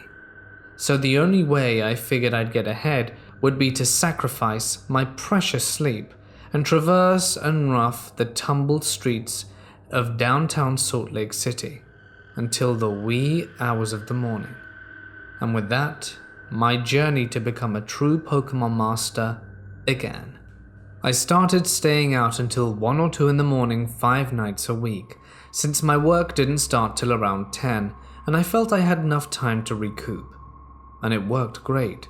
Not only did I get ahead of her, but I developed a massive lead, made some friends, and even dropped about 12 pounds as well. Was working great, mostly. For anyone who doesn't know Salt Lake City, it has a pretty big problem with homeless people. A good number of them strung out on drugs or violently mentally ill. This isn't stereotyping, it's just a pretty well documented fact, both statistically and from my own experience. It's gotten somewhat better since the state stepped in to clean up downtown, but at the same time, they were filtering up into the nicer areas of the city at night and setting up camp or accosting people playing alone. As a result, I brought several knives which I would carry on me, one in my bag and one where most people hold a wallet, one in my pocket and yet another on my belt loop. I know it might have been overkill, but I wanted to be prepared for any situation. After all, I didn't need to win a fight, I just needed to make going after me not worth their time. And after getting sized up by a rather surly looking group when I had stopped to use a public bathroom by the state capitol, I decided it would be better to stock up than to be undergeared. Thankfully, I've never had to do anything with them, but I have had to brandish it on more than one occasion. One night I'm walking back from the hill leading up to the Capitol, when I see a guy on the same sidewalk a ways off heading in the opposite direction. At first glance, he seems harmless, but then I see him start twitching his shoulders uncontrollably, and realize he's probably tweaking right now. As he approaches, I can hear him talking to himself. Nothing intelligible, but I think I at least heard him say something about kangaroos are controlled by Interpol. I'd been focusing on listening to him, and hadn't noticed that he'd realized I was there.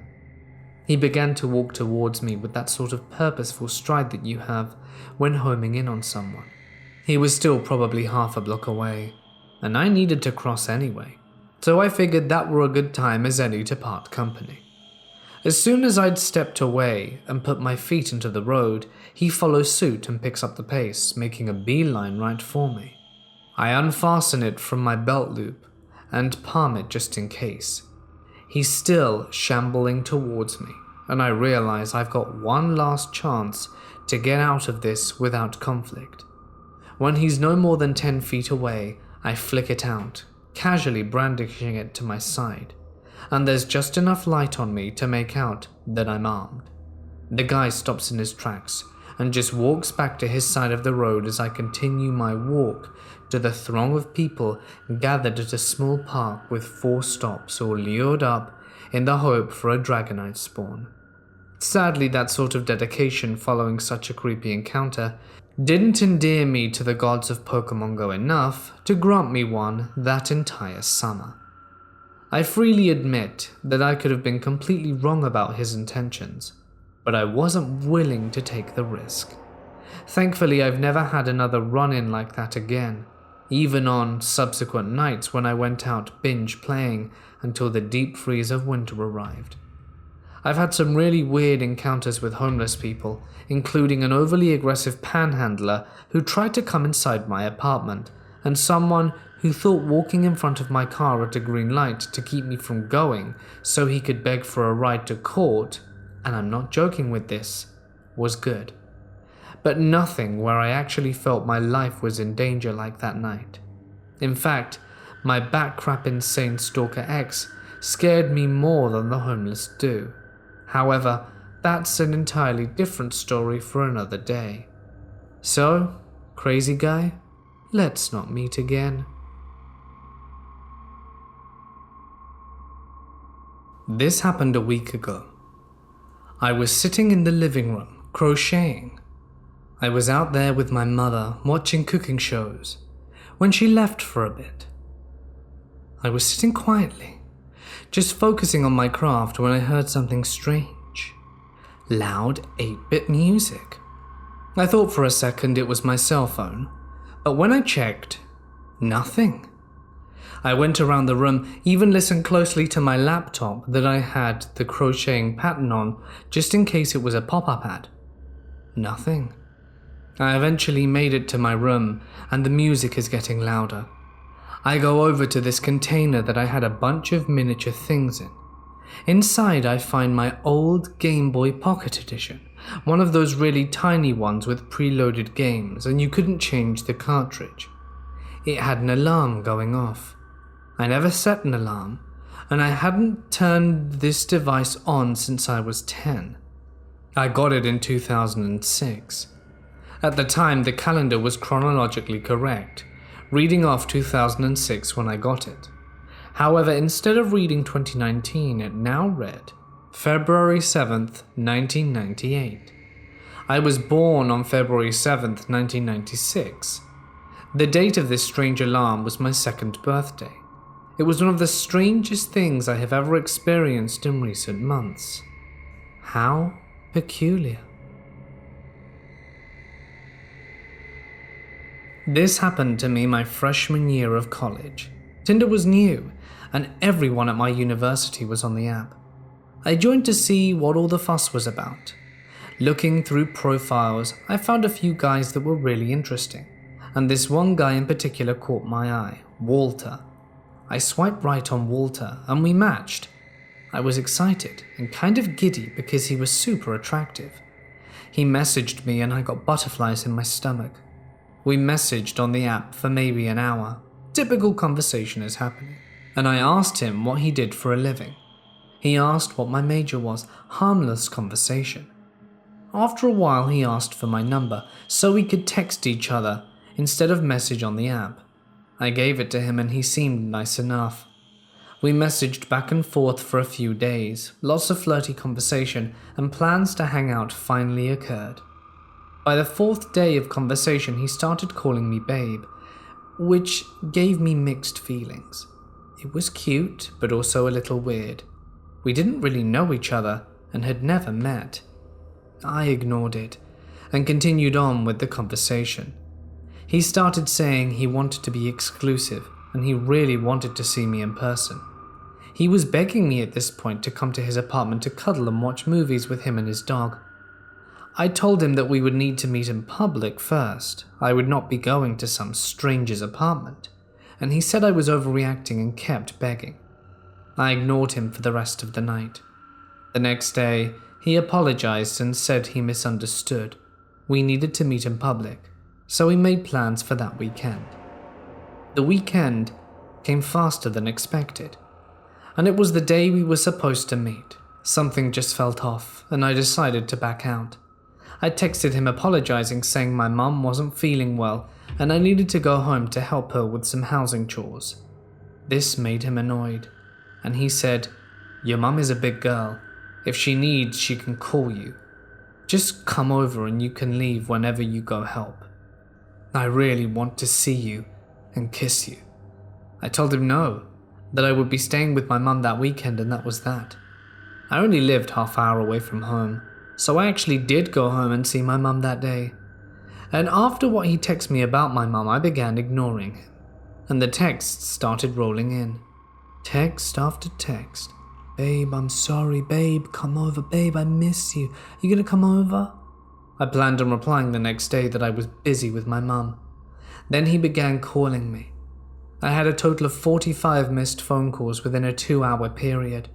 He left voicemails saying he was sorry and he just missed me and wanted me to call him back. Similar voicemails continued almost the entire time I was home. My roommate texted me shortly after I finished dinner with my mum and asked if we could go out that night. I agreed and went back to my university dorm. Suddenly, the calls from Walter started to increase again. More texts, voicemails, and he started messaging me again on Tinder asking why I wasn't replying to him. I wasn't planning on replying until I got a message on Instagram that said, "Why didn't you tell me you were coming back to town tonight?"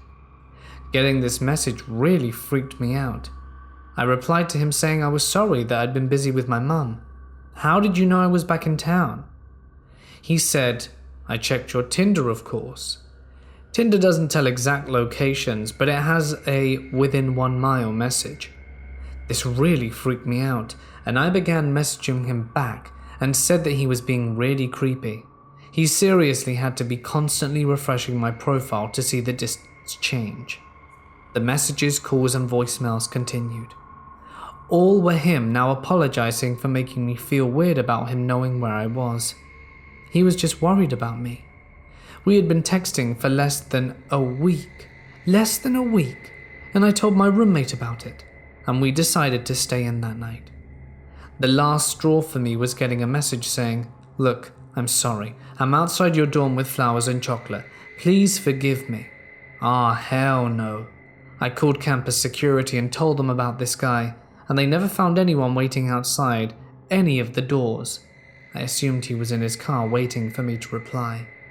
I blocked him on all socials, phone number, deleted Tinder, and have never been back on since. I've seen him once out and about the town, but he never recognized me, thankfully. Walter, if you ever hear this, I'm glad we never met. Thank you for making me second guess every single attractive guy I find.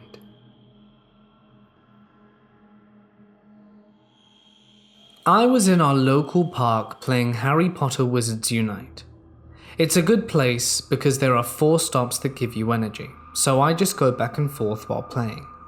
It is insanely hot outside, so there is just me, some people with their kids on the playground, which is a bit off behind the trees so they can't see or hear me, and some guy wandering around like I do but without a phone. I go around playing my game and not thinking anything of it. He was probably just waiting for someone. He, like me, goes from shadow to shadow because the sun is just too hot. I sit on a bench for a while, and while playing I see him behind some of the houses in the park. It's an old cultural park with an old windmill and such, and these houses host private events sometimes. There is a tight space between these with bushes and train tracks behind and beneath. The most exciting thing back there is heart-shaped confetti and garbage. I go here every day, I know that. The guy gets closer and sits beneath a tree just beside me. He sits there for a while and then says something. I push my earphones aside and ask him what he said. He was just trying to make small talk and didn't speak much of my language as we have tons of immigrants and he was very obviously one of them. It was clear he didn't understand what I said. I just play on and sit quietly for a while.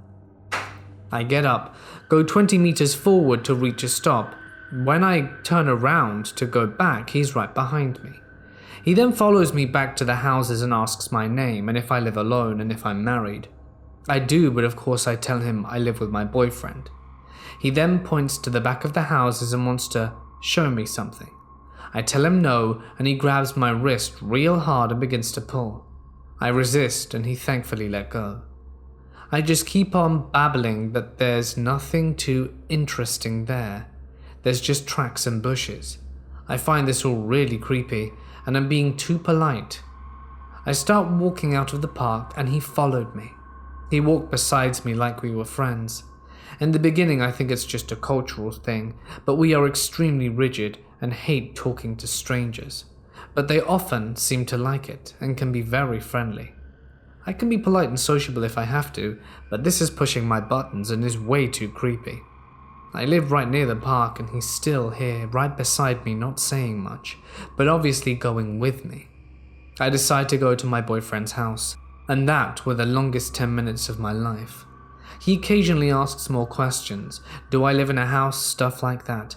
And I keep on playing my game, pretending to be somewhat in my own world. When we're almost at the neighborhood my boyfriend has his house in, I cross the road to get there. He misses it and keeps going forward. And when he sees that, I just wave, bye. I walk a bit further, but then he crosses the road through traffic. I thought I'd lost him. He goes in front of me and turns right and walks away, like the goodbye stuck. I try to walk calmly round the houses where my boyfriend lives, but I just want to run, and I unlock the door and rush in. My boyfriend comes downstairs and wonders what I'm doing there so early, so I just throw myself in his arms. I had him walk me home and then call the cops. I didn't think there was much they could do. I have no idea who this person is or what his name was or what he wanted, but at least it's on paper now in case anything else happens. I remember when I spoke to the cops, I said that he was not already in the park when I got there, and that he walked past me when I arrived because I stopped to get the stops in the game. That meant he came from the same street I did, which also leads to my real house, which is, as I said, super close. I'm just hoping he didn't see me exit. I know nothing happened, but it was really creepy. I don't want to stop going to my local park, but he's really made me feel uncomfortable. I think I'll stay inside today. I had missed the last bus home from a friend's house, so I walked home one night. It wasn't too far, and I was texting my boyfriend so that he knew I was safe. About 20 minutes into my walk, I heard what sounded like a chain-link fence being shaken rather hard. I turn around to see no one. Being late, I knew it could have been coming from a neighboring street, so I brushed it off and kept walking. Not even 5 minutes later, I felt something like small pebbles hitting me in the back. I turned around, and again there was no one there. A month later, I had gone home sick from work one night. It was around 10 p.m, and I was lying on my bed watching YouTube videos when I felt a cat jump up. Suddenly I remembered that both our cats had been let out. Seeing as we lived on a main street above a dairy that had a dog, we would wait for the dairy to close at 9 p.m, and the owners to leave before letting the cats out. Simply so they didn't have to deal with heavy traffic, seeing as we had moved from a very quiet suburb. It meant they wouldn't get spooked and freeze in the middle of the road, especially seeing as we knew that the street was prone to traffic accidents. Sure enough, there was no cat on the bed, even though I could still feel one walking across the mattress. I later told my boyfriend, who shrugged it off. And later that night, I went to the bathroom on top of the cistern, and there was a small candelabra and the air freshener. Now, they had both sat on top of it for months at this stage without any issue. However, as I went to flush, I watched the air freshener bottle slide across the cistern and balance precariously with the majority of the bottle hanging over the end, and then go crashing to the ground. I replaced it, walked out of the bathroom, and stood in the hallway swearing to myself. My boyfriend had just gone to bed, so I let him have room to sleep. I sat at the computer, and after maybe an hour, my backpack, which had sat in the same place for a few weeks, again, without any problem, and which had not been touched for or since, fell over, and spilled its contents across the floor. The odd thing about this is that it fell opposite to the angle that it should have been leaning. Around 3:30, my boyfriend went to the bathroom. I heard the distinct thud and then him swearing, as I had done previously. He came back into the bedroom, ashen face, and he said, "I believe you now." Next morning I was preparing to leave. I heard a loud exhale from over my shoulder. I was alone, and for once I didn't have music playing. That night I had finished work and done grocery shopping, and it wasn't until I was letting myself into the house that I realized I had forgotten to buy a light bulb for the hallway. As I went to go around the corner to the kitchen, I kicked something rather solid but soft. I quickly dumped the bags and flicked on the kitchen light to find out which cat I had kicked to apologize. And I saw no cat, but heard a meow from my bedroom. As I turned around, I see both cats come out of it. Now, before you jump to conclusions, after nearly a year of only going outside at night, the cats have become rather plump and lazy. If either of them had run away from me, I would have heard their little feet scamper down the hall. They came and rubbed against me, and then meowed to be let outside, which is obviously not behavior if you've just been stepped on. So I did that, put the groceries away, then went to tell my head tenant what had happened over the last 24 hours or so. I've been haunted before, and I knew that that was a lot of activity for something that had just started. Early hours of the next morning, I got up to use the loo, and when I went back to the bedroom, my boyfriend was freaking out. He said he thought I was still in bed, as he could feel someone laying next to him. He also had very bad dreams that night, but couldn't remember them well enough in the morning to tell me. The next day, I was getting ready for work. We had a staircase from the front door to the actual livable part of the flat. I knew that the same flatmate was asleep, as she'd only been out late the night before. My boyfriend was at work, and we were the other two flatmates. I suddenly heard 3 sharp raps on the wall. I knew it came from the inside stairwell. The only problem was that for anyone to reach that part of the wall, they would either have to not be touching the floor somehow, or at least be 7 feet tall. This woke up the head tenant, who came to ask me what the hell I was doing, as the sound had awoken her. I told her where the sound had come from. She apologized, and then said that she was going to make some warding sigils for the house, since she was a practicing Wiccan. And no, it wasn't something that she had summoned during the ritual, as she hadn't done anything for about a month at that point. About a week later, I was playing with one of the cats in the hallway, when I heard something scrape across the bathroom floor. Even the cat seemed freaked out by the noise. He put his hackles up and started hissing and spitting and backing away from the room. I was the only person awake in the house at that point, and being late at night, the dairy downstairs had long since closed. Early the next morning, I was putting my boots on when something rather violently shook my chair. I was glad I was about to leave for work, and again, a gap of a few days, and I'm getting ready for work. I see a little orange and white paw poke out from under the chair. Thinking it was one of my boys asking for attention, I reach down to pat them, but there's nothing there. I look around the flat. One cat is asleep on the bed. The other I hear meowing from the hallway. The cats are fat, and as I've mentioned previously, could not move that fast. A few days later, it's 3:05 a.m. I go to the toilet, go to the kitchen and feed the cats, wash my hands, and as I'm going back to my room, the bathroom tap starts running. I was the only person to awake, and I hadn't been in the bathroom. It was quickly getting over 3 a.m. in that house at that point, and about a week later it's mid-afternoon, and I feel something clawing at the computer chair. Both of the cats are asleep in different parts of the bedroom.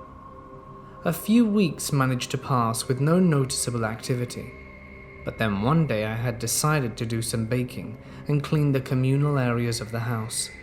I had put the mop head on the floor in the laundry because I had been using the tub for something, and since people were asleep, I didn't want to knock it and make lots of noise. I was in the kitchen doing dishes and dancing around, when suddenly I hear a clanging noise from the laundry room. I went to see if the cats had knocked something over, and found the mop head in the sink. I still can't figure out how something gets from the floor to not the floor. 2 days later, I'm up late, as I have work the next day. I was watching videos and heard a noise in the background. I thought originally it was part of the video, but when the video ended, it could still be heard. It was the sound of running water at 4:15. I was the only person awake again, and no one had been up for over an hour. I could always hear people when they moved around the house, as all of the doors creaked. I went to the hallway and the sound got louder. I followed the noise. The cold tap in the bathroom was running as full as before. At this point, it hadn't been 2 months since the activity started. I'm terrified to leave my room between 3 and 4 a.m, and any time I do, my stomach ties itself in knots. I get clammy, start sweating, and feel like I'm about to have a full-blown panic attack. I feel like I need to be physically ill and have trouble breathing properly. But the moment it hits 4 a.m, the feeling stops. By this stage, I realize I had stopped seeing my guide. I have a black cat that I only ever see half of at a time, either the front, as it watches me around a corner, or the back, as it walks around one. I used to see it roughly once a week, but I haven't seen it for about a month at this point. A week or so later, I had planned to take my new camera to work with me, to test it out on my walk home. I would always walk home after a closing shift, as it was faster than waiting for the next bus. I had told one of the other girls my plan, except that I had managed to forget to pack said camera. She freaked out when I told her I walk home alone after 11 p.m, but I never had any problems. Seeing as I had left my uniform on for the walk, people left me alone on the rare occasion that I saw anyone. Not that I did anything overly exciting for a job, as I worked at a supermarket. So I get to the top of the hill, go to the lookout, and go to take photos on my phone of the lights on the other side of the harbour, just because I love the view. The first photo was fine. The second photo had a strange blue fog across it, and the final photo was also fine. I went into the gallery to check the photos, and the blue fog was a face right in front of my lens. Important detail: I was standing on a park bench and holding my phone above my head to where I could just see the screen, making this head roughly 7 feet off the ground. You best believe it when I got out of there really fast. But until I deleted the original copy off my phone, I was having massive issues. The battery drained within a day even if I wasn't using it. It took all night for it to charge, and it still wouldn't be full in morning. It kept randomly turning itself on and off, and the moment I deleted that picture, the issues ceased. About a month later, through strange noises and things moving in the house, this had become a nearly daily occurrence. I was at my friend's place this one time, and we were having a few drinks. Everyone else was around the table, but I had gotten up to refill my drink. I was roughly 2 meters away from everyone when I felt something tugging the back of my jersey. So now things were happening outside my house as well. A few months later, my wicker flatmate had tried warding runes, saging, and rituals to cleanse the house, as all flatmates are noticing strange things happening at this stage. I had gone to my sister's house for her daughter's first birthday, and I had spoken to her previously about what had been going on. But even though she is a very skilled medium, something was blocking her from seeing what was causing the issues. Thankfully, our uncle, who was even more skilled, was there. I told him about what had been going on and showed him the picture, as I had still access to it thanks to Messenger. At the same time, my sister was having issues in her place to do with our Nan's old man room, and her elder daughter no longer wanting to sleep in her room at night because of something watching her from it. Our uncle had told her that it was just a curious relative, possibly someone who had given Nana the robe. But as soon as he saw the photo, his exact words to me were, "You need to get rid of it as quick as possible. I'm not going to tell you what it is because I don't want you to lose faith in yourself in being able to banish it. But you need to be stronger than you have ever been to do this." This scared me more than I had thought possible, because he didn't want to tell me what it was, or rather than who they were. But believe you me, between my flatmate and I, we had done everything we could to cleanse the house to rid ourselves of this thing.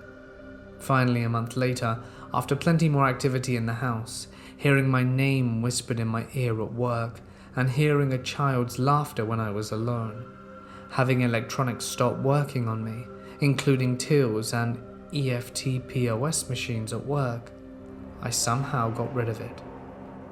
I moved house not long after. It was like a breath of fresh air. I wonder how long it would take for something else to attach itself to me. It seems now to be a running theme in my life. 7 years ago, I was a preteen, a 12-year-old girl, and was really into the world of Warcraft, like really into it.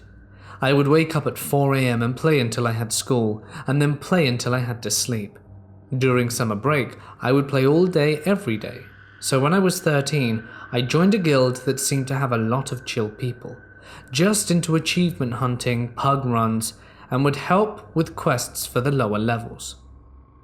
There was this one man called Bear, and he would start messaging me all the time, getting me to go on vent all the time. Of course, I was a naive 13-year-old girl and thought this was okay and kind of exciting. So we would talk a lot, and eventually I added him to a secondary Facebook account I made specifically for him, which didn't have my address or anything. There were a few pictures of me, and he would comment on them and call me beautiful and such. After creeping through his profile, I realized he looked a lot older than me, and having never asked him his age before, I finally and nonchalantly bring it up. Bear, with zero shame, admits he's double my age at 26. I don't really know what to do, so I just act like it's all fine, and he starts getting creepy on me right after I asked his age. Every time he asked me to go on vent, he began dirty talking me, and I don't mean lovely seduction stuff, I mean like, "Have you ever had someone lick you all the way up your spine? I'd love to be your first," and creepy stuff like that. I never said anything more than, "Oh," back, and he always took that as I was shy and uneducated, and I let him believe that. This went on for several months, and he would just send half-naked pictures to my Facebook account and got creepier by the day. I left the guild and blocked him on everything, when he said he had a surprise for me, and upon asking what it was, figuring it would be a cool mount or companion, he said he was saving up money and gonna fly to me. He knew which province I lived in Canada, and he was in the States. Without me telling him, and he was going to come take me away and make me feel things I'd never felt before. I haven't heard from him since, deleted my Facebook account and switched servers, but to this day, I'm always keeping my eye out for that creep, since I don't know if he still has it in his head to try and steal me away. Considering he narrowed down my whereabouts, he could probably do much more. I hope to never meet him. I moved in with my dad around the age of 11, and to help keep in contact with my brother, my dad helped me create an Xbox Live account. I made plenty of friends on Halo 3, Left 4 and Dead 2, and Resident Evil 5, and I had an amazing group of people that I am still friends with to this day. The group I made were much older than me with a few exceptions. Some of their kids were also friends a part of this group, and one of them is actually a day older than me, so he and I became rather close. Overall, I made a lot of amazing memories with these people, but there was one problem. About a year or two into being involved with these people, a random person randomly rejoins the group. The person was a friend with one of them before, and the others were acquainted as well, but they barely knew them. I've never been great at making friends as I'm quite awkward and say a lot of weird things that makes people cringe in desperation, but I am nice and friendly.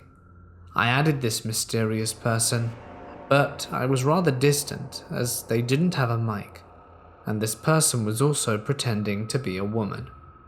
When Halo Reach came out, every single one of us was on that game. We practically dominated SWAT, and this person would join in often.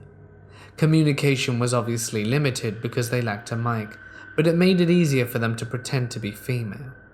Now I do have a fairly deep voice myself, so a lot of people even now still think I'm a boy when I'm playing online. So my instant thought was that maybe this person was just self-conscious over how they sounded and just couldn't afford a mic perhaps. One morning, this person and I are both online.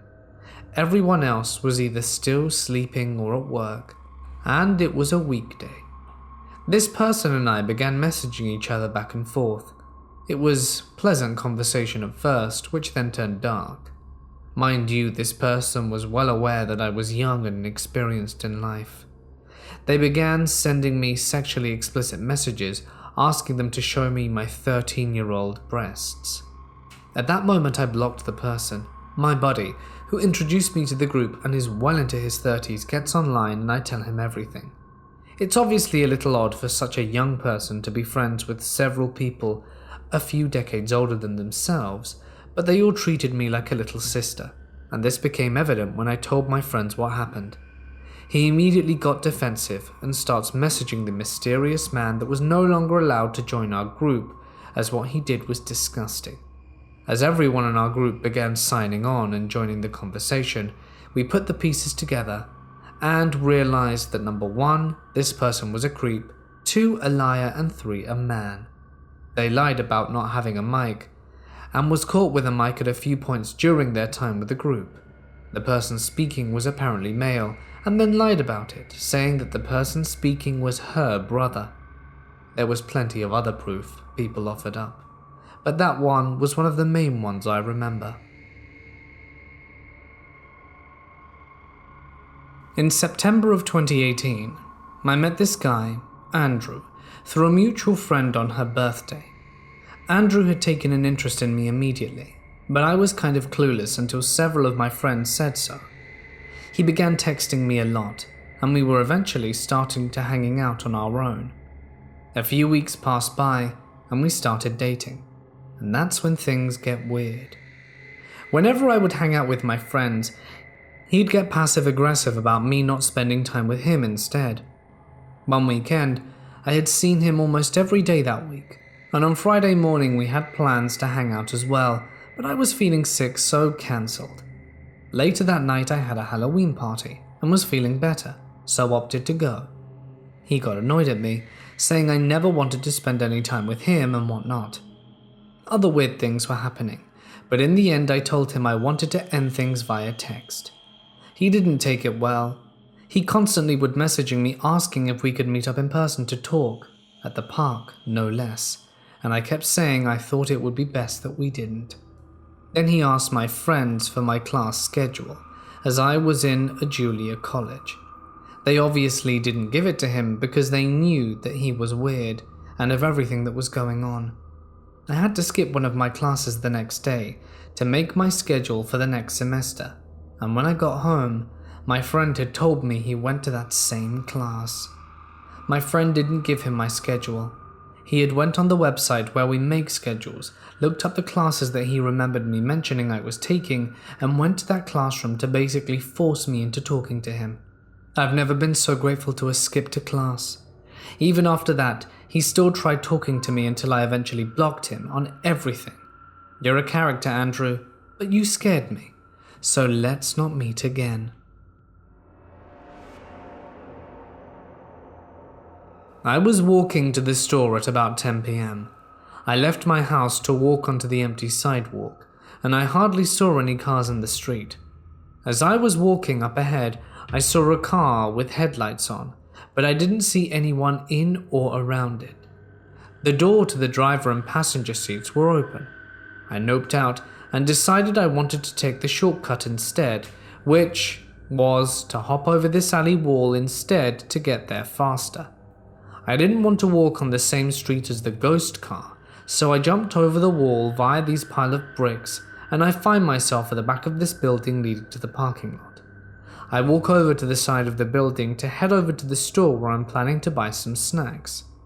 So as I'm walking, I turn on Pokemon Go, because I realized there were nearby stops, so I pulled my phone out, catch a few Pokemon, get a few eggs and the like. Afterwards, I put my phone away, and as I'm getting close to the store, this car comes off the road, pulling into the parking lot and drives right by me. The driver looks at me, and I look at him. He looks like an older guy with grey hair, mid-50s. You want to get some action? If I didn't specify already, I'm a guy. I got scared as hell. It was so random and such a weird question. I replied with a firm, no. Right after I said that, he suddenly drives off the street away from me, all the way down the freeway. I then run back to my house from a different route to be safe.